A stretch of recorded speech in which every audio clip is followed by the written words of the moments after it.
One of the great excitements of global health at Stanford is the diversity. I mean, just listen to these, I'm listening to these talks. So we've heard about programs working with adolescent boys in Nairobi slums and talking about reducing, how they can contribute to reduce the risk of sexual assault. A very sophisticated, thoughtful, and yet at the same time, understandable presentation on modeling of flaviviruses.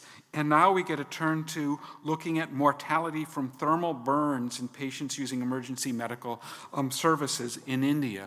Burns, huge problem. So let's hear from Jennifer Newberry.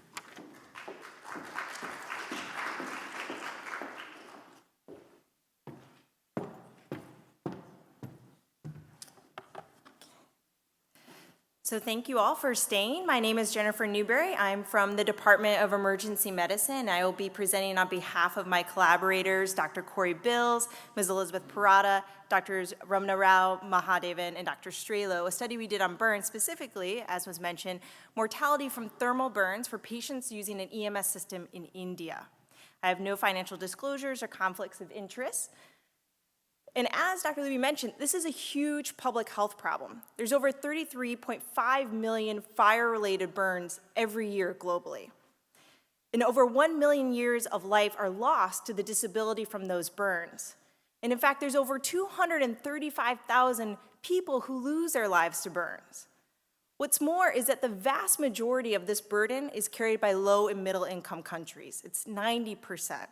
And these are the countries with the least infrastructure to deal with these burns.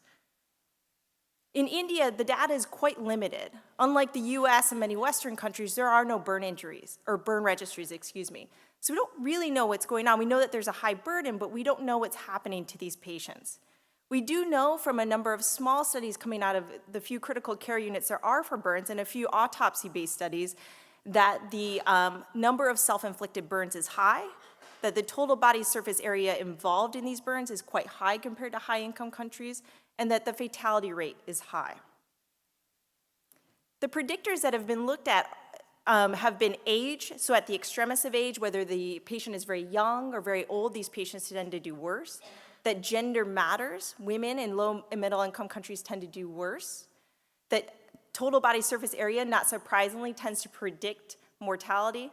And that time to care is a big predictor of mortality. And that makes sense, because even when you look at the high-income countries where there is good infrastructure, we find that 75% of mortality happens in that first 72 hours. And that's why we as emergency medicine physicians and those involved in pre-hospital care are very focused on those first few hours of getting oxygen, IV fluids, keeping the patient warm, protecting against infection. But since there is so little data coming from India, and it does carry such a high number of the burden of injury from burns, we sought to just simply characterize the demographics and management and outcomes of patients calling an EMS system in India. Specifically, our methodology was this was a convenient sample, and it was a convenient sample due to practical restraints with our RAs, and we did it across 5 states. We had Andhra Pradesh, Telangana, Karnataka, Gujarat, and Assam. All very different states, and we did it across 4 months, May through August of 2015. Our primary outcome was 30-day mortality, and our inclusion criteria was anyone who called 108, which is essentially the 911 in these states, called for burns. We excluded any patient that was absent on the scene, that refused care, any patient where it wasn't a thermal burn, so any chemical or electrical burns were excluded from this analysis, any patient where the EMTs stated that there was no evidence of burns on the skin, and any calls that were for interfacility transfers. Our methodology is somewhat unique. We are able to collect real-time data in India, which is very nice, but kind of difficult when it comes to emergency care presentations. What we do is that our RAs have access to an interface that lets them know, based on a chief complaint, who's called this 911 system 108. And so when they see that there's a notification that somebody has called for burns, they call the EMT, let them know that we are going to try to enroll this patient. And that way the EMT knows to collect follow-up data. They let the EMT do their job. They go to the scene. They take care of the patient. First things first, get them to the hospital. And then they call the EMT back within a few hours so that the recall is fresh, just protecting against that bias. And we find out more about the patient demographics, their presentation, where did they go, how long did it take them to get there, and then we're able to follow up with the patient at predetermined points, which for us was 48 hours, 7 days, and 30 days for this study. And so this is what we saw. We were able to enroll 439 patients over these 4 months, which was actually almost 10% of all calls for burns during that study period. And we had really great follow-up despite the fact that these were patients calling in an emergent situation, 85, almost 86% at 30 days. Interestingly, even though prior studies that we've done with similar methodology have showed a predominance towards the poor, what's noted in this figure as BPL, below poverty level, this was actually half and half. Half of the people were above poverty level, half were below. So it was distinct from other studies that we've done. Predominantly rural, almost 64%, and predominantly female. Our age range, well, we didn't actually have that many at the extremis of age, which is not unusual for this system. We tend to get less pediatric calls, tend to get less of the elderly, but our median age was 31, excuse me. Our median TBSA, or total body surface area, was quite high, 60%. So just think about your own body, 60% of the body burn was our median, and it ranged anywhere from 30 to 90% was our IQR. Intentionally inflicted burns accounted for 47%, or 205, and this was by our EMT's assessment. And not only were these high rates of burns, there was also a high rate of inhalation injury at 70%, but our EMTs were doing a good job. 83% of those that they assessed as having inhalation injury did in fact get oxygen.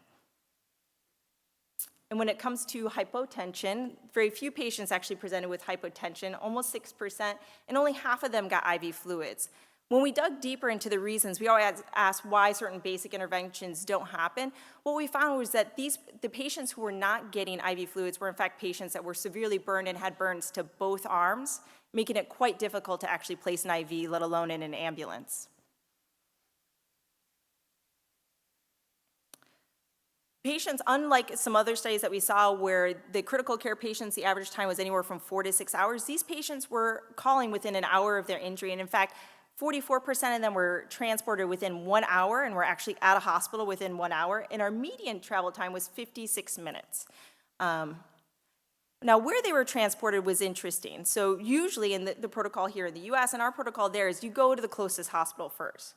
But surprisingly, a large portion of these patients, almost 60%, actually went to a secondary level of care. So rather than going to a primary health facility, which may be closer, they were already going to a higher level of care, whether that was a district hospital or a community health center. And even some of them were actually going to a tertiary care level right away, which was surprising as well because that means longer distances, longer travel times. Again, our primary outcome was mortality, and what we saw was an enormous mortality. At 30 days, it was 64.5%. And similar to the data that I mentioned before, almost half of these patients, or 40% of these patients, died within the first 24 hours. So these were critically ill patients that if you were going to do any intervention, that time was in that immediate period, and potentially including the pre-hospital period. But we decided to look further, what were there different groups within this high mortality? And so what we did was we split up the TBSA as well as mortality, and we looked at both gender and total and intentionality. And what we saw were two very different patterns. So what you notice on the right with accidental is that for women who are in pink, the line is very flat. So these women who are suffering accidental burns are almost equally as likely to have low total body surface area, 10, 20%, as they were incredibly high, 80, 90 to 100%. And yet the men who had accidental burns tended to stick to the corner with lower total body surface area involved. And then on the left, you see a distinctly high and I think somewhat tragic curve to the TBSA involved. The women distinctly rising to the left with the self-inflicted burns. So 70, 80, 90 to 100% was much more common. And men, the line was flat. So very distinct patterns. And if you look at it a different way, what we see is in accidental, the lowest levels of mortality were in men for accidental at 29%, rising to 55% for women. And then when you look at intentional, it raises all the way to 90% in that intentionally inflicted cohort amongst burns, which is just an astounding and tragic number. Additionally, we looked at predictors of mortality, so looking beyond total body surface area. As you can imagine, this is the total body surface area is just a predominant signal. So when we move that out, what we find is that gender still matters. Okay, for patients, even though we saw 50-50, you still were much more likely as a woman, almost the odds ratio being 2.3 for women as a predictor of mortality, economic status 2.6, and then of course intentionally inflicted burns had a quite high odds ratio, as well as inhalation injury. Well, what's interesting about inhalation injury, which may seem obvious at first that it would be a high predictor, was this was really a measure not just of was inhalation injury predictive of mortality, yes, no, but it was inhalation injury as assessed by our EMTs. And so it's also a measure of how well are they doing. And what this tells us is when they see a patient and they're telling you that there's inhalation injury, that patient is critically ill, that patient should probably be bypassed. And so in conclusion, what our conclusions were this is an incredibly ill population, right? So these are EMTs that are trained to provide basic level of life support, and they are seeing some of the most critically ill patients that you could see, right? These are high TBSA. If you compare this to the US and the registries that we have, usually about 75% of the patients that are seen in hospitals have a 10% or lower TBSA burned. The mortality is less than 6% in the US, as compared to the 60% that you see in this study. So really ill patients. And then looked at another way, the LD50 in this group is about 42%. In the US and in Western nations, it's about 60 to 75%. And so what do we do from here? Well, part of it's quality improvement, right? So I mentioned, we could go higher, we could do better with oxygen and IV fluids, but really I think it's these latter two. For many of these women, that call was too late, that burn was too severe. And so when you think about primary prevention, it has to include more than changing cooking behaviors or talking about loose-fitting clothes. It has to talk about violence and mental health. When you have such a predominant signal of self-inflicted burns that are this severe, that's where you're gonna get your bang for the buck for public health intervention. And that's what we need to be talking about, but that we don't. And just very quickly, our limitations, of course, include our methodology of a convenient sample, and that we did lose a number of patients to follow-up that were high as far as having self-inflicted burns or TBSAs, so we're probably underestimating our mortality, actually. And just want to end by thanking our enormous and really great team in India. So thank you.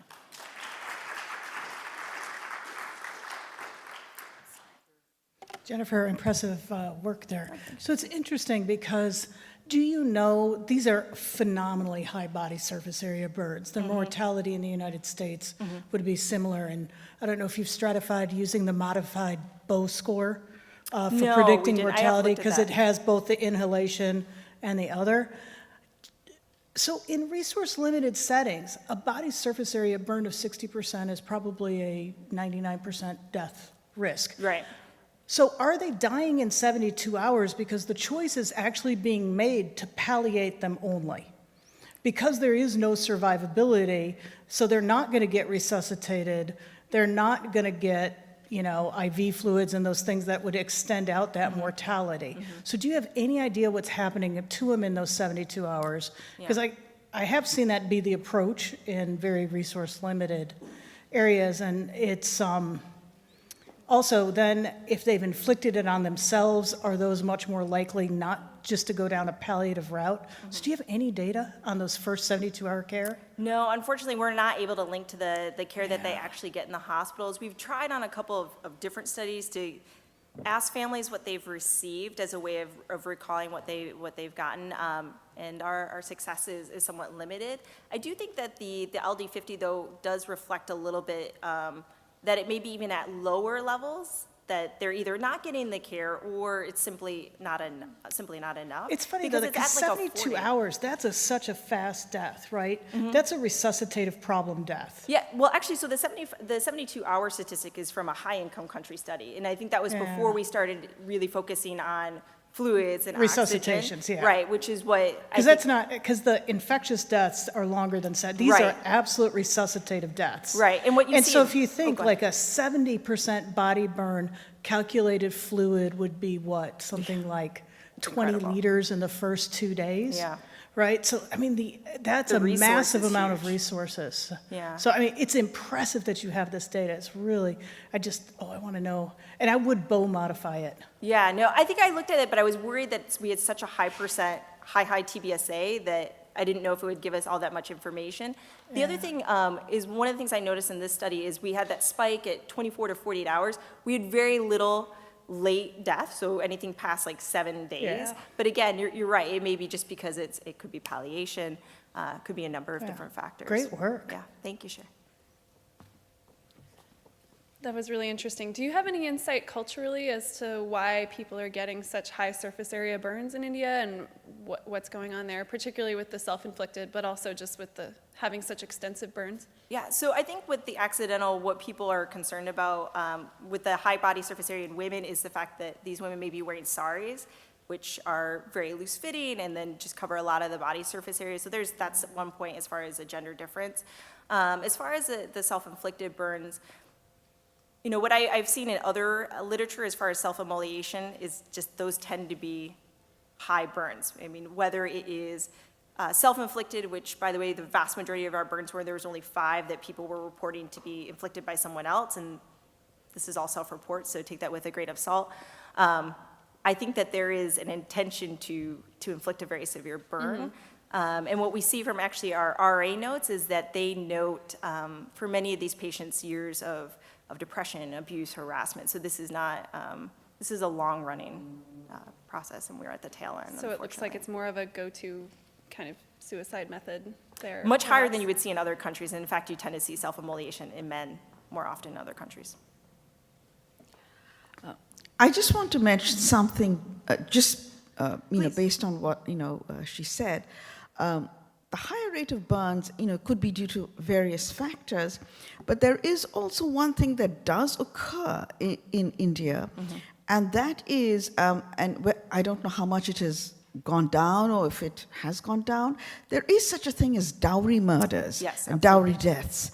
So that also could be a factor leading to the higher incidence. And that's why I mentioned that I take the self-report with a bit of a grain of salt, because I do think that there is probably a much higher proportion of these burns that are actually dowry-related harassment or assault rather than truly self-inflicted. And this is simply the story that's being told, unfortunately. Thank you very much, Dr. Newberry. I had a question. Although it seemed like there may be some small areas for improvement amongst the care received in the ambulance, it seems like one of the most potent interventions they provide is timely access to a higher level of care. Do you get a sense from looking at prior data what just the impact of the ambulance intervention versus non-ambulance intervention might look like? I think not from this study, because I think the number of outcomes actually on the survival end is so low, it's hard to tell that. And also, I don't have a good control group, which is ultimately where these studies need to go, is to really look at how people who've accessed burns at the same hospital, for example, but have used different methods of transport and therefore different delays of care, how that would change it. Thank you. Yeah. Thank you, Steve.